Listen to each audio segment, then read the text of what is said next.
Hello, আমি অনুপ্রিয়া। কেমন আছেন আপনারা সকলে? আশা করছি সবাই সুস্থ আছেন, ভালো আছেন। প্রিন্সেস ফ্যামিলিতে আরও একটা নতুন ব্লগে সবাইকে স্বাগত জানাই।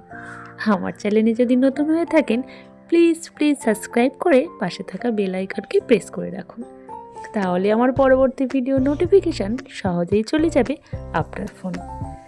আজ অনেক সকালে উঠে পড়েছি, সমস্ত বাসি কাজ সেরে নিয়ে স্নানটাও করে নিলাম, কারণ আজ বাড়িতে পুজোর আয়োজন করা হয়েছে।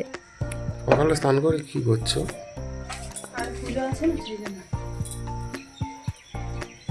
ফাল্গুন মাসের পূর্ণিমা তিথিতে পালন করা হয় রঙের উৎসব দোল। আর প্রতি বছরই এই দিন আমাদের বাড়িতে বিশেষ পুজোর আয়োজন করা হয়। এই দিন আমাদের ঠাকুর ঘরে ভগবানকে প্রতিষ্ঠিত করা হয়েছিল। আমি নিচে গিয়ে দেখছি মা তো এদিকে পুজোর কাজ শুরু করে দিয়েছে। আচ্ছা, ঠিক আছে। এদিকে তো সমস্ত বাসনপত্র মা ধুয়ে ফেলেছে, আর বাকি কাজগুলো করতে হবে। আর সেই মতো আমাদের বাড়িতে প্রতি বছর নিয়ম মেনে পুজো করা হয়। ঠাম্মির সময় থেকেই এই নিয়ম চলে আসছে। ঠাম্মি বলতো এটা আমাদের পরিবারের একটি পবিত্র প্রথা, যা পরিবারের সুখ, শান্তি ও সমৃদ্ধি বয়ে আনে।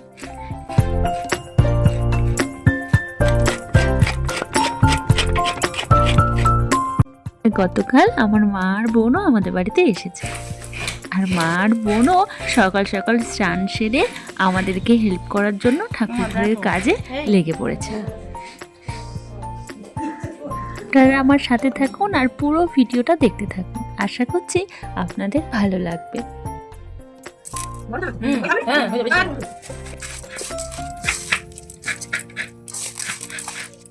আমাদের হিন্দু ধর্মে পুজো করা মানেই ঈশ্বরের উদ্দেশ্যে ভোগ নিবেদন।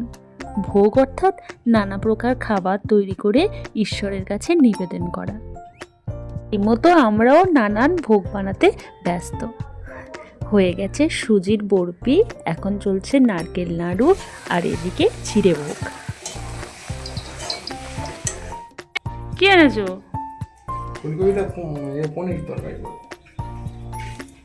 ঠিক আছে, ভোগটা খুব বড়। হ্যাঁ,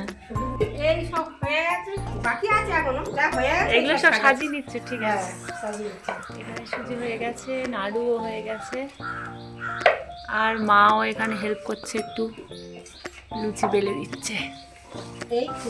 সমস্ত ভোগকে সাজিয়ে গুছিয়ে ঈশ্বরের সামনে পরিবেশন করার নামই হলো নৈবেদ্য।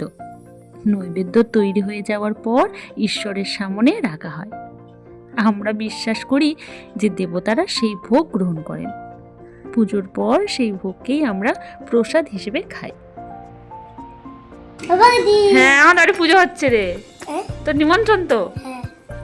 এই দেখ, এপারে কত লোক সব পুজোর কাজ করছে। দেখ দেখ, দাদা লুচি ভাজা করছে, এদিকে দেখ জেঠিমা ফল কাটতে এবার শুরু করবে, আর এদিকে মাসি শিরুনি পাকাচ্ছে, আর দেখ ওদিকে আর একটা জেঠিমা করছে। দেখলি তো,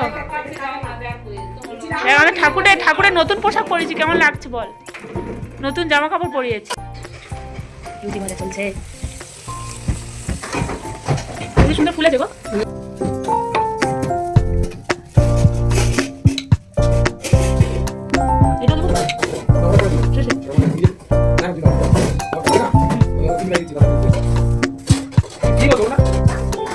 আমরা কত সকালবেলা ভোরবেলা উঠেছি, উঠে সবাই এই সব করে।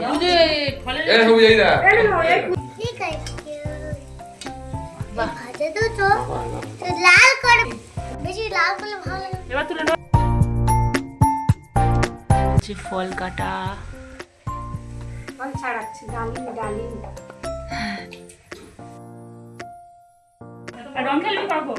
রং খেলবি না? আমি খেলবি না?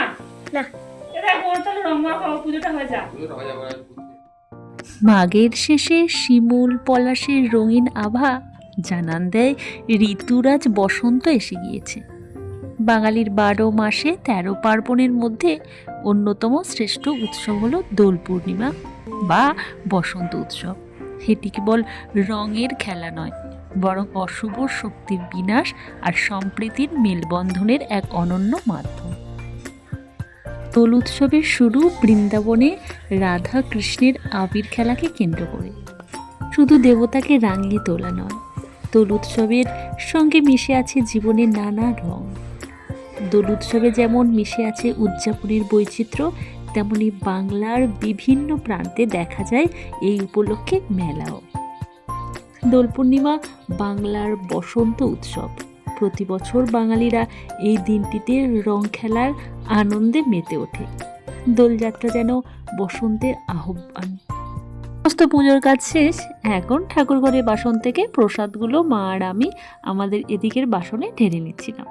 তবে পুজোর পরও তো অনেক কাজ থাকে। আসলে ঠাকুর ঘরের সমস্ত বাসনপত্র, গ্যাস সেগুলো মুছে পরিষ্কার করে হ্যাপি হোলি।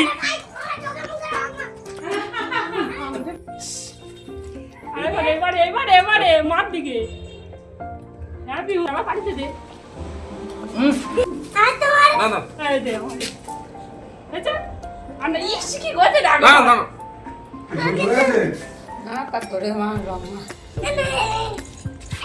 এটা ছবি ধর না না এই তুই ওর মামা দিলে ভালো লাগে ফেল দিবি না চোখ বন্ধ বন্ধ কর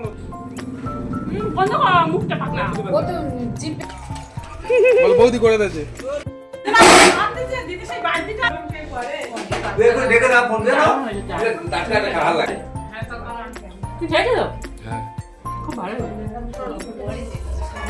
পনিরের তরকারি হবে।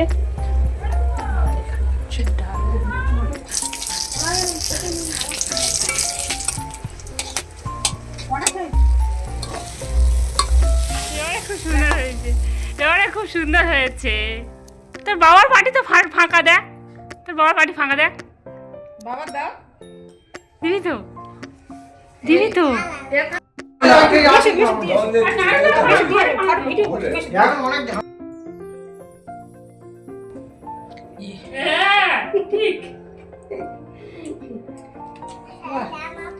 এটা হলো আমার দিদির ছেলে, আর একে তো আপনারা আমার ভিডিওতে আগে অনেকবার দেখেছেন। আমাদের বাড়ির কাছেই বাড়ি। ও এসেছে মানিকের রং মাখাতে। হবে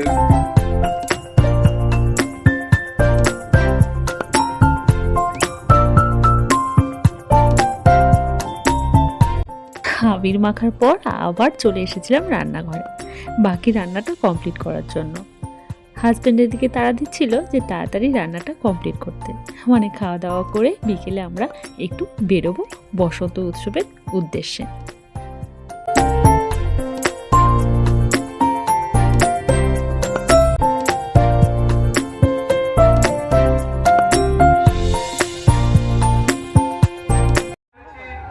আমাদের পিছনে রয়েছে আজকের থিম এই পথ চলা সবাই শুভেচ্ছা জানাই।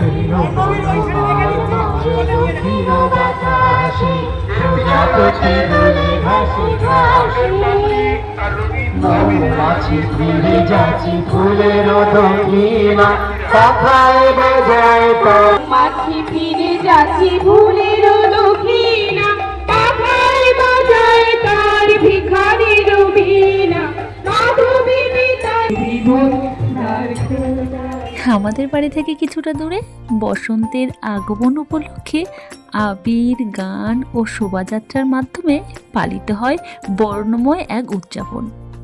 এলাকার মানুষ, বিশেষ করে তরুণ তরুণীরা রঙিন পোশাকে সজ্জিত হয়ে শোভাযাত্রার সাথে চলে রবীন্দ্রনাথের গান, নৃত্য এবং আবির খেলার মাধ্যমে।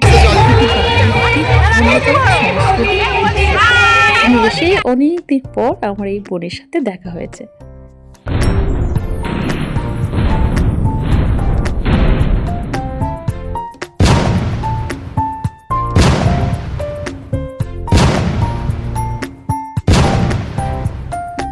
অনুষ্ঠানটা যেহেতু অনেক রাত পর্যন্ত হবে, তাই আমরা তাড়াতাড়ি বাড়ি চলে এসেছিলাম। আজকে রাতে মামা রাতের খাবার কি আছে? এই তো ঘুগনি মুড়ি। ঘুগনিটা তো দেখেই তো মনে হচ্ছে খুব সুন্দর হয়েছে, কিনা ঘুগনির মতো দেখতে হয়েছে। আর ছিল বাড়িতে বানানো নারকেলের ছাপা সন্দেশ। আর সারাটা দিন ভীষণ ভালো কাটলো। বসন্তের এই রঙিন উৎসবে আপনাদের জীবন আনন্দ, ভালোবাসা আর সাফল্যের রঙে ভরে উঠুক, এই কামনাই করি। আজ তাহলে আসি, দেখা হবে খুব তাড়াতাড়ি পরবর্তী একটি নতুন ভিডিওতে। আপনারা সবাই সুস্থ থাকবেন, ভালো থাকবেন, টাটা।